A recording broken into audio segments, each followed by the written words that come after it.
ഇതിനെ ക്രോഡീകരിച്ച് ഇങ്ങനെ തന്നെ എനിക്കും പറയേണ്ടി വരും. ഒന്ന്, ഇവിടെ ഇരിക്കുന്ന ആളുകൾക്ക് നീതി കിട്ടണം. അതിലെന്താണ് ചെയ്യാൻ പറ്റുക എന്നുള്ള ഒന്നാമത്തെ പോയിന്റ്. രണ്ട്, കേന്ദ്ര സർക്കാരിനെ പറഞ്ഞുകൊണ്ടും കേരളത്തിലെ മുഴുവനായിട്ടുള്ള ആരോഗ്യസ്ഥിതി മെച്ചപ്പെടുത്തെ കുറിച്ച് പറഞ്ഞുകൊണ്ടും എനിക്ക് മറ്റു ഒന്ന് രണ്ട് കാര്യം കൂടി പറയാനുണ്ട്. 2014 നരേന്ദ്രമോദി സർക്കാർ വരുമ്പോൾ ഈ രാജ്യത്തെ എയിംസിന്റെ എണ്ണം, all India institute of medical സയൻസിന്റെ എണ്ണം 7 ഇന്നത് 23 ആയിട്ടുണ്ട്. മെഡിക്കൽ പറയാം, അതിലോട്ട് ഞാൻ വരികയാണ്. അതിലോട്ടാണ് വരുന്നത്. നമ്മൾ കുറെ കാലം സംസാരിക്കുന്നതാണല്ലോ.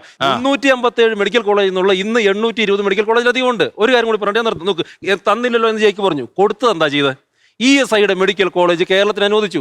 ESI ചോദിച്ചു, നിങ്ങൾക്ക് എന്താണ് മെഡിക്കൽ കോളേജിന്, നിങ്ങൾക്ക് എന്തുകൊണ്ടാണ് അതിന്റെ എസൻഷ്യാലിറ്റി സർട്ടിഫിക്കറ്റ് നിങ്ങൾ തരുമെന്ന് ESI ഇവിടെ നമ്മുടെ സർക്കാരിനോട് പറഞ്ഞു. കഴിഞ്ഞ 2026 ജനുവരി 28 അവസാനത്തെ ദിവസം ആദ്യം വെച്ചിരുന്നത് ജനുവരി 28 അതിനുശേഷം എന്ത് ചെയ്തു? ESI 2-3 തവണ ജനുവരി 9 ജനുവരി 25 ചോദിച്ചു നിങ്ങൾ എസൻഷ്യാലിറ്റി സർട്ടിഫിക്കറ്റ് എന്ന് പറഞ്ഞാൽ ഞങ്ങൾക്ക് ഇവിടെ മെഡിക്കൽ കോളേജ് വേണം, ഈ ആശുപത്രിയെ മെഡിക്കൽ കോളേജായിട്ട് ഡെവലപ്പ് ചെയ്യാൻ ഞങ്ങൾക്ക് മെഡിക്കൽ കോളേജ് വേണം എന്ന് സംസ്ഥാന സർക്കാർ ഒരു കത്ത് കൊടുത്താൽ മതി. വേറൊന്നുമില്ല, ഒരു കത്ത് കൊടുക്കണം, ഞങ്ങൾക്ക് മെഡിക്കൽ കോളേജ് വേണം. 2 തവണ കഴിഞ്ഞില്ല. ESI 2 തവണ ചോദിച്ചു, ഇവർ കൊടുത്തില്ല എന്ന് മാത്രമല്ല. അതിലോട്ട് ഞാൻ വരുന്നു. ആദ്യം മെഡിക്കൽ കോളേജ് വരട്ടെ, എന്നിട്ട് ഞാൻ പറയാം. അത് കഴിയട്ടെ. അത് കഴിഞ്ഞിട്ട് 2 ഡേറ്റ് നീട്ടി കൊടുത്തില്ല. ആ സമയത്തൊക്കെ ഫയല് വീണ ജോർജിന്റെ അവരുടെ ഓഫീസിലുണ്ട്. കഴിഞ്ഞില്ല. PMOയിൽ നിന്ന് ചീഫ് സെക്രട്ടറിയെ നേരിട്ട് വിളിച്ചു.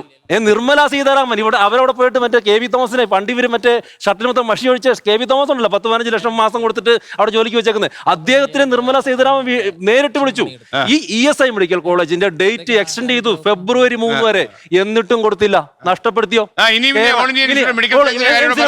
എവിടെയാണ് എയിംസ്? 2014 നരേന്ദ്രമോദി സർക്കാർ അധികാരത്തിൽ വന്നപ്പോൾ ഞാൻ പറഞ്ഞല്ലോ, ആ 7 മെഡിക്കൽ കോളേജ് ഉണ്ടായിരുന്നു 23 ഞാൻ പറഞ്ഞല്ലോ. അന്ന് കേരളത്തിന് കൊടുക്കുമെന്ന് ശ്രീ ഹർഷവർദ്ധൻ അന്ന് പറഞ്ഞാണ്. അന്ന് ഉമ്മൻചാണ്ടി കേരളത്തിന് മുഖ്യമന്ത്രിയാണ്. അദ്ദേഹം 4 സ്പോട്ട് പറഞ്ഞു. ഇന്നിപ്പോ എത്ര സ്പോട്ടാണ് നമ്മൾ പറഞ്ഞത്? എന്ത് രേഖ പേപ്പറാ കൊടുക്കട്ടെ? ആലപ്പുഴ എത്തുമ്പോൾ അദ്ദേഹം പറയും ഇതാ ഇവിടെ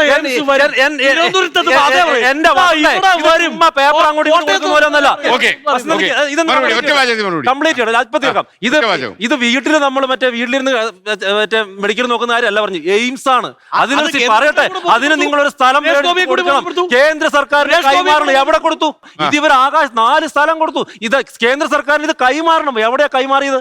ഞാൻ ഇപ്പോഴും ഇവിടെ ഇരിക്കുന്ന മുഴുവൻ ഇടതുപക്ഷത്തിന് ആൾക്കാരോടും ഇവര് പറയട്ടെ, കോടതി പറഞ്ഞോട്ടെ. നല്ല കാര്യം. ഇവിടെ ഇരിക്കുന്ന ആളുകളൊന്ന് പറഞ്ഞോട്ടെ, എവിടെയാണ് സ്ഥലം?